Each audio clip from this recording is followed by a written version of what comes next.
Hello, Market Watcher. I'm David Ravel, and this is Value Side for Tuesday, January 18. For all of our articles and podcasts, visit valueside.com.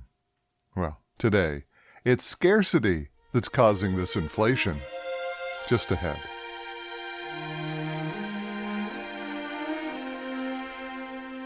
Well, are all those extra dollars burning a hole in your pocket?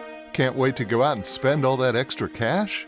I know it sounds crazy, but that's just where the Federal Reserve Bank thinks you're at. You see, the Fed has announced that it's going to fight inflation, that we're locked in, by adopting the strategies that are used to fight what's called generally demand-pull inflation. Now, demand-pull inflation, as the name implies, is when aggregate demand in the economy exceeds aggregate supply. It's when you and I, the American consumers, find ourselves flush with cash and want to go out and spend it. So much so that our demand outstrips the amount of merchandise and services that are currently available in the economy. It's a happy confluence of very prosperous workers having generous wages and wanting to spend. Now, anyone who thinks that this is where our country is at today is truly delusional. We are most definitely not a group of free-spending consumers, and we're definitely not swimming in cash. In fact, just the opposite. Cash is getting tight around here as we are forced to meet the constant rising cost of living. And this point is absolutely critical, because the strategy that the Fed is adopting is to fight that excess cash in the system, those fictional dollars that you and I really don't have. By cutting back on liquidity injections and raising interest rates, the Fed is going to make cash harder to come by at just the time that we're going to need a little extra boost. And it's all because the Fed is fighting the wrong dragon, demand-pull inflation. We most definitely do not have inflation driven by too much demand. We have a relatively new form of inflation, although it could be argued that it's akin to the old oil embargo of the 1970s. What we have today is a supply issue, an issue driven by outside our borders, outside our own economy. We all know what has caused this current inflation. It's the supply chain, combined with the lingering effects of last year's economic lockdown. Store shelves are emptying out. The price of food and energy is literally skyrocketing. And it's not because we all decided to eat more or fill up the gas tank more often. In fact, it's likely just the opposite. Many of us are trying to cut back, living within our means. We're not pushing up our demand and thereby increasing inflation.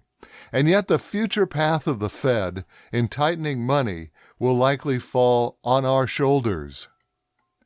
No, the supply chain and economic lockdown are what has created the scarcity problem, and the scarcity is leading to higher prices, and thereby this inflation. Scarcity is literally everywhere we look, from the Chinese goods stuck out in sea because our ports have not caught up from the COVID lockdown, to the farmers who had to waste milk, eggs, livestock, and perishable items because stores and shipping were in quarantine. To the anti-energy policy of the Biden administration, it has been an orchestration of scarcity, cutting back vitally needed goods, and again, it is this lack of supply which has led to these higher prices. In an interesting quirk of fate, it won't be long before we see if this current action of the Fed is the monumental mistake that I think it is. Last night, China announced their central bank, instead of tightening, was going to lower interest rates, and the gasp heard in Washington and across Europe was palpable. This is exactly the opposite strategy that the U.S. and Europe are now taking. Granted, China's current inflation rate is a mere fraction of that of the U.S., but if our hypothesis is correct, and the problem is scarcity, then perhaps the greater advantage for China is the fact that their economy is export-driven and much less reliant on imports for their day-to-day standard of living. An additional note, What goods that the Chinese do need to import, such as food and coal, they've been stockpiling for at least the last 2 or 3 years. Perhaps the Chinese have seen the supply issue and addressed it directly. So to me, these rising prices that we're now seeing are a direct result of scarcity. It's the lack of supply. And there's no monetary policy that exists that will address a lack of supply.